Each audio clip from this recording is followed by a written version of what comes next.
Hello, on se retrouve dans cette vidéo où je vais te partager mes conseils et surtout t'expliquer pourquoi, si tu as des compulsions alimentaires, bah, ça signifie qu'il y a quelque chose qui ne va pas dans ton organisme. Ce n'est pas parce que tu n'as pas de volonté, pas du tout, c'est au contraire parce que ton organisme a besoin de nutriments ou est perturbé. Alors, il faut savoir qu'il y a quatre principales causes de perturbations qui vont te provoquer, générer chez toi des compulsions. On va les voir toutes les quatre dans le détail, mais là, pour te les présenter brièvement, c'est la première, c'est un manque de protéines et plus généralement, on va dire un manque de vitamines et aussi minéraux, hein, qui est très, très, très probable. On a souvent tendance à se dire que si on est en surpoids, par exemple, ou si on a un peu de poids en trop, eh bien, forcément, on est en excès. Mais c'est pas parce qu'on a, un peu de poids en trop qu'on va être forcément en excès. On peut être aussi en déficit de plein de choses. Les protéines, c'est la principale chose, mais après, il y a aussi autre chose. C'est pour ça que dans le programme, il y a le magnésium, mais il y a aussi plein, plein, plein, plein, plein d'autres vitamines et minéraux. Ensuite, c'est plus au niveau hormonal. Donc, au niveau des hormones, il y en a deux principales qui font que tu as des compulsions. C'est un dérèglement du cortisol et il y a aussi un excès d'insuline. Je parle de dérèglement du cortisol. Là, on va plutôt voir quand il est bas, mais il peut y avoir aussi l'excès. Et généralement, quand il est bas, c'est qu'avant, il y a eu l'excès. Et puis, on va voir, quelque chose d'autre aussi, peut-être que tu as entendu cette expression, notre intestin, c'est notre deuxième cerveau. Effectivement, dans l'intestin, il y a énormément, de sécrétions d'hormones et énormément de choses qui se passent et s'il y a une perturbation dans l'intestin qui s'appelle une candidose chronique, qui est une pullulation, fongique, donc de champignons, ça va être impossible vraiment de lutter contre ces addictions, ces compulsions. Alors déjà, au niveau du manque de protéines, il faut savoir que les protéines, elles interviennent dans énormément de choses, dans tout ce qui est synthèse des hormones, mais également synthèse des neurotransmetteurs. Ça, c'est quelque chose d'hyper important, les neurotransmetteurs.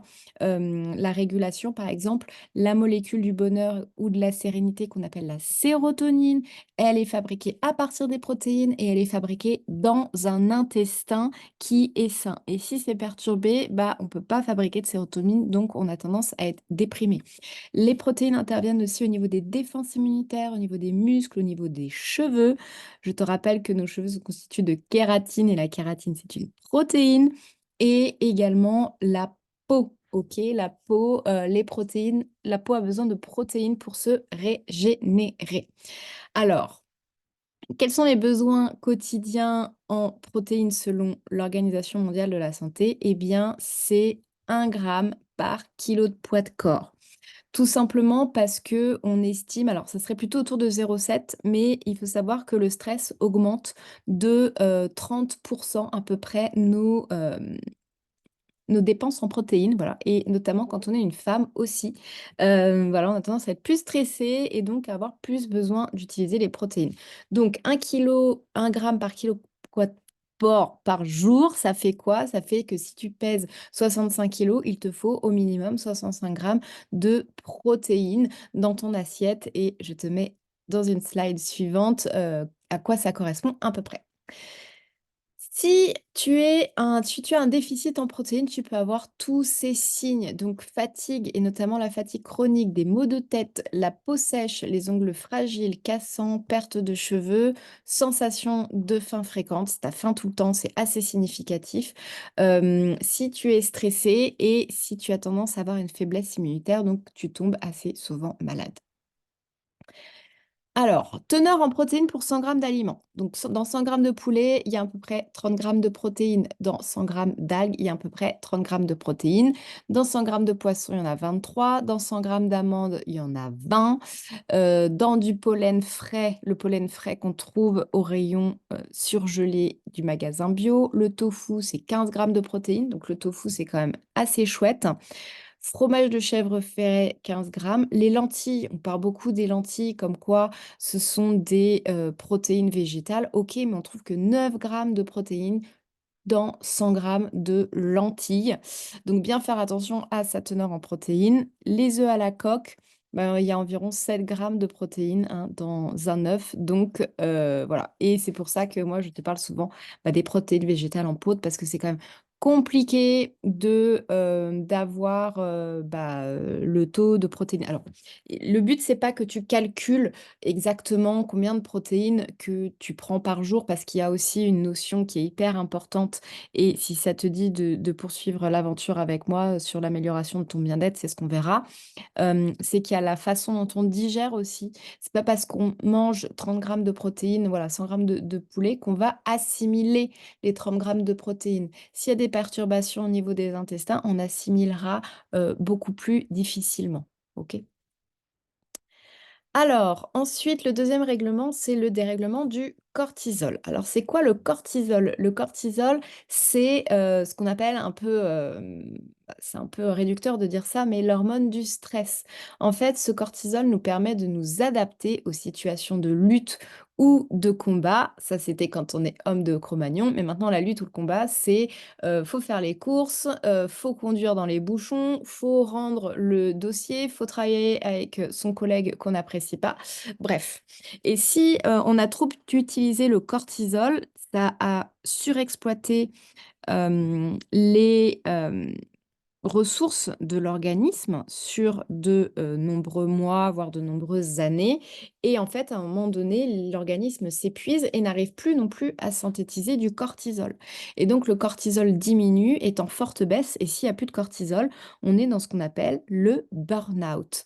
Normalement, quand on est en burn-out, on doit faire un test. Alors, le cortisol, ça se dose au niveau de la salive. Il faut faire 5 prélèvements de salive dans une même journée et on voit l'évolution du cortisol et c'est comme ça qu'on voit qu'il y a une baisse de cortisol. Mais voilà, il y a aussi d'autres tests qui nous permettent de mettre en évidence qu'il y a un déficit de cortisol. Par exemple, la sensibilité au stress, ça, quand on supporte plus rien, qu'on a vraiment beaucoup de mal, déficit en cortisol. Pareil, fatigue, coup de pompe, tension basse, envie de compulsion, que ce soit aussi bien sucré que salé. Souffre d'inflammation articulaire, parce que le cortisol, c'est un grand inflammatoire, anti-inflammatoire naturel, hein. C'est pas pour rien que quand on est malade, quand on n'arrive pas à s'en sortir, qu'on nous donne de la cortisone, qui est, la version, chimique. Voilà, beaucoup sujettes aux infections, aux troubles cutanés, aussi tout ce qui est hyperpigmentation, migraine et intolérance, allergie à certains médicaments ou aliments. Alors, il faut savoir que sur le long terme, il génère une prise de poids. Il agit comme anti-inflammatoire, ça on l'a vu. Il a un effet vasoconstricteur, donc il augmente la tension et il va inhiber la synthèse d'hormones thyroïdiennes. Ok, donc les hormones thyroïdiennes, c'est ce qui fait que ça te booste ton métabolisme. Donc là, si il y en a trop, bah, du coup, la thyroïde va fonctionner au ralenti et ton métabolisme va fonctionner au ralenti. Et ça ne se voit pas forcément à la prise de sang et l'excès de cortisol qui va ensuite baisser, c'est là où tu vas avoir le plus de symptômes et notamment ça va baisser aussi la sérotonine, donc qui est l'hormone du bien-être et de la sérénité. Le troisième dérèglement, c'est la pullulation fongique ou candidose chronique. Alors, la candidose, c'est dû à un petit champignon, enfin c'est une levure même qu'on appelle Candida albicans, qui fait partie de la flore normale du tube digestif et de la muqueuse vaginale, hein. On est à peu près 80% des femmes à l'avoir sainement dans l'intestin. Mais et puis 10 au niveau vaginal. Mais le problème, c'est s'il pullule, parce qu'en temps normal, il est maintenu en place par nos bonnes bactéries du microbiote qui le maintiennent en place. Et pour diverses raisons, par exemple la prise d'antibiotiques, parce que les antibiotiques vont éliminer les bactéries, les mauvaises, mais y compris nos bonnes bactéries et du coup, ça élimine pas du tout le champignon, hein, l'antibiotique. Au contraire, bah, lui, il a porte ouverte à toutes les fenêtres parce qu'il y a plus de bactéries pour le surveiller. Donc il va grossir et c'est pour ça que souvent après, ou en même temps que la prise d'antibiotiques, il y a des mycoses ou bien, il y a, des cystites parce que ça va aussi, favoriser, on va dire enfin éliminer nos bonnes bactéries, favoriser la perturbation du système immunitaire. Alors, c'est ce que je te disais, en fait, la forme levure, on va dire, elle est gentille, elle est non invasive, elle vit en symbiose et quand ce petit champignon, cette petite levure, le Candida albicans grossit, pullule, il va se transformer, hein, c'est un peu, là je t'ai mis l'image du docteur Jekyll et Mister Hyde, il va se transformer en moisissure vraiment pas sympa, qui va agir comme un parasite, qui va être un pathogène et qui va être vraiment invasif pour ton organisme. C'est pour ça que des fois, on peut, en fait, on peut avoir une mycose linguale, donc au niveau de la langue, mais ça s'est fait où? Ça s'est fait au niveau des intestins, hein, principalement. Donc tout ton système digestif peut être parsemé, on va dire, de ce candida albicans. Et même, il peut y avoir les toxines, parce qu'il génère énormément de toxines, hein, entre 35 et 80, qui vont altérer à la fois le fonctionnement de ton cerveau, le système immunitaire, le système digestif, le système articulaire. Des fois, on a des douleurs articulaires, bah, c'est dû au candida albicans, système musculaire et surtout, surtout, surtout le système hormonal. Franchement, nous, les femmes, on est à peu près, honnêtement, hein, plus de 80%, et moi-même, j'en fais partie. J'ai fait doser, plusieurs fois parce qu'il y a des tests plus ou moins précis pour faire, le dosage de cette population, fongique au niveau intestinal, et c'est très compliqué de s'en débarrasser. Alors, les signes du candidose chronique, des signes digestifs. Donc, tout ce qui est aphte, tout ce qui est colite avec flatulence, ballonnement, pyrosis, troubles du transit, démangeaison anale, fatigue, mais encore une fois, hein, la fatigue, bah, il faut savoir que le candidat, donc il émet des toxines, ce que je t'ai dit, et il en émet une notamment qui empêche le bon fonctionnement de génération d'énergie dans l'organisme. Ok. Donc voilà, il y a plein de choses comme ça qu'il faut savoir. Ça va générer aussi des troubles psychiques. Encore une fois, quand je te dis que l'intestin, c'est ton dixième cerveau, état dépressif, anxiété, irritabilité, troubles du sommeil, troubles de la concentration et de la mémoire, migraine. Attraction pour le sucré. Ah oui, alors lui, vraiment, en fait, il se nourrit de sucre, hein, donc et puis il est beaucoup, beaucoup, beaucoup plus nombreux que toi. Hein, ils sont beaucoup dans l'organisme, hein. Dans le microbiote, il faut savoir qu'on a à peu près 100 000 milliards de bactéries, champignons, levures, donc toi tout seul, tu ne peux pas lutter.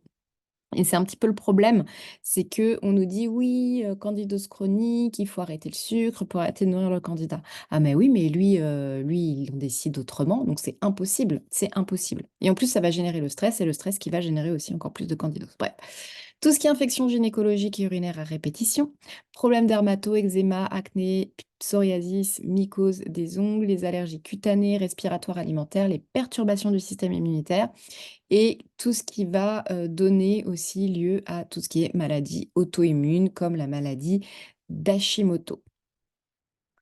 Le dernier, dérèglement qui va générer des compulsions, c'est, l'excès d'insuline. Alors c'est quoi l'insuline? L'insuline, c'est une hormone qui est sécrétée quand tu manges du glucose. Donc je te rappelle que tout ce qui est glucides se décompose en glucose. Donc par exemple, le riz, les pâtes, le pain, même les légumes, hein, il y a du glucose. Donc ça va se monter dans le sang, aller dans le sang, c'est ce qu'on appelle la glycémie. La glycémie, c'est le taux de glucose dans le sang.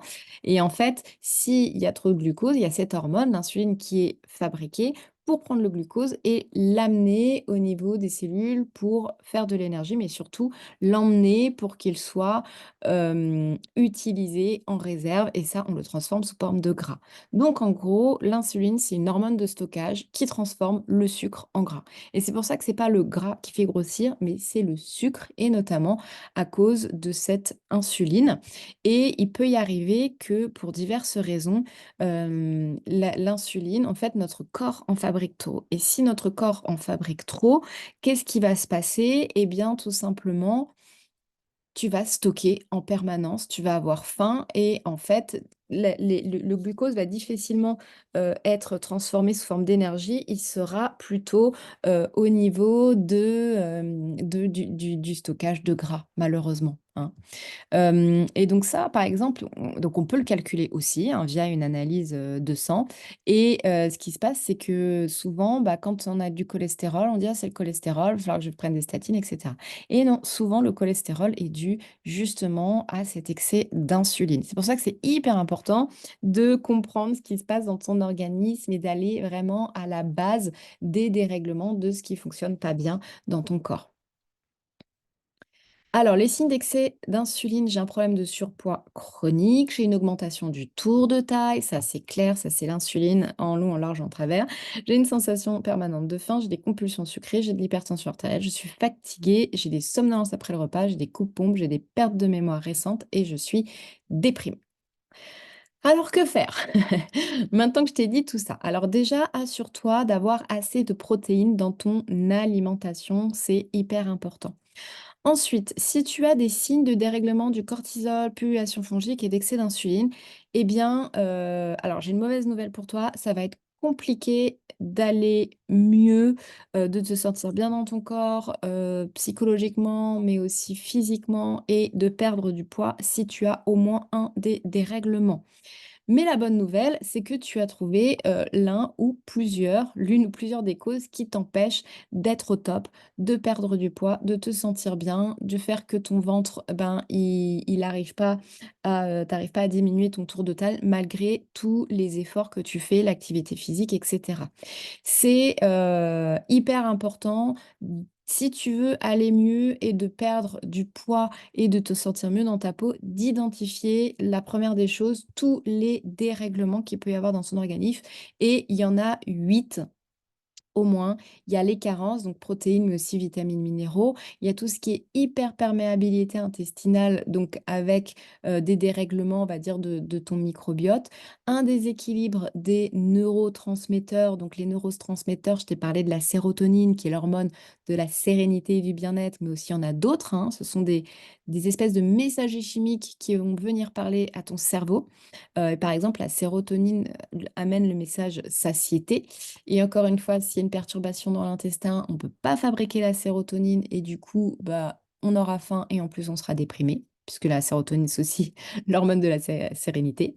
Il y a aussi également un ralentissement de la thyroïde sans être dans une situation de maladie, d'hypothyroïdie, hein, où le métabolisme est au ralenti. Là, on peut avoir un ralentissement de la thyroïde qui ne se voit pas à la prise de sang, puisque ce n'est pas une maladie et qui peut t'empêcher de perdre du poids. Voilà, ton métabolisme ne bouge pas malgré les efforts que tu fais, l'alimentation que tu fais au top, l'exercice physique et cetera.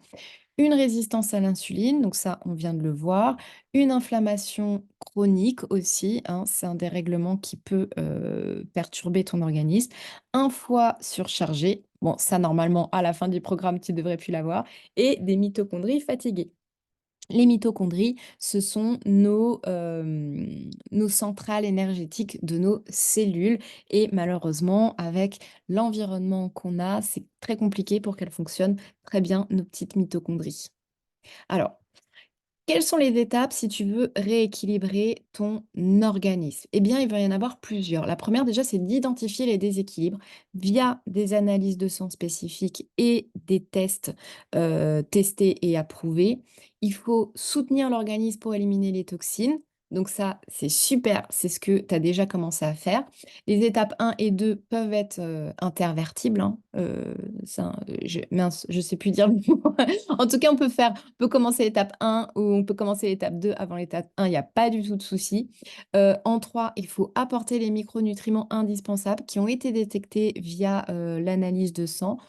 Ensuite, on retrouve un microbiote performant, tout part des intestins, mais encore une fois, tout le travail que tu as fait ici est, la base, en fait, de ce qui va servir à bien faire fonctionner le microbiote.